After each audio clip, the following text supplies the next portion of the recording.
Joining us now is Wichita Falls City Councilor Steve Jackson. Steve, thank you for joining me today. Thank you for having me, sir. All right, Steve, first question. Since you were elected in 2018, what is one thing that you've accomplished while in this position that you are very proud of? I've tried to be as transparent as possible, even to the point of getting my hand slapped. I've tried to help get roads repaired and worked with several code enforcements in the last 2 years. I think I've gone through 3 or 4 agents and trying to really help the District 5 to get that part of town cleaned up. I've been on board with Base Camp Lindsay since they first kicked off at Elks Lodge, and I've worked with the ranchers and the Cattle Ranchers Association on some of the animal ordinances we had in the past. But I vote accordingly to the way my constituents asked me to vote. All right. So, Steve, let's talk about the impact. What role can the City Council play in bringing more attractions to town?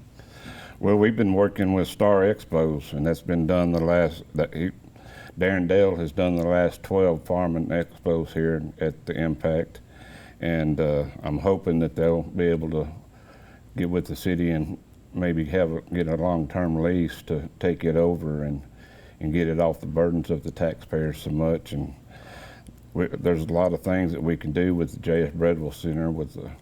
I would love to see PBR rodeo bull riding here sometime, you know, and that's always been a passion of mine, and barrel racing. And we did lose the World Championship team pinning to Abilene because we didn't have portable stalls at the time, but we got some now, and we just need to have more events, you know, in the farm and ranch category, and helping, you know, with the 4-H and the FFA.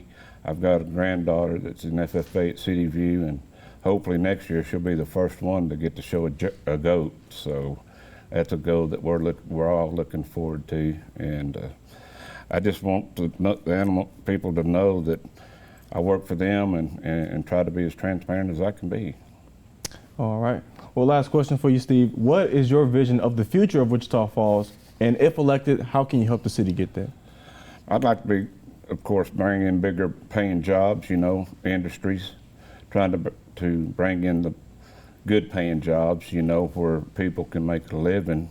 And it's always been my passion. I've lived here 53 of my 58 years in the same district, you know, all my life nearly. And I just want better jobs, better entertainment, you know, here to keep our kids and our grandkids here, you know, not let them, you know, go off to the Metroplex, you know, keep them here. We're a safe town, you know, and I got a passion for my hometown, and I just like to see our kids, all of our kids and grandkids, be able to grow up and make a living here and stay.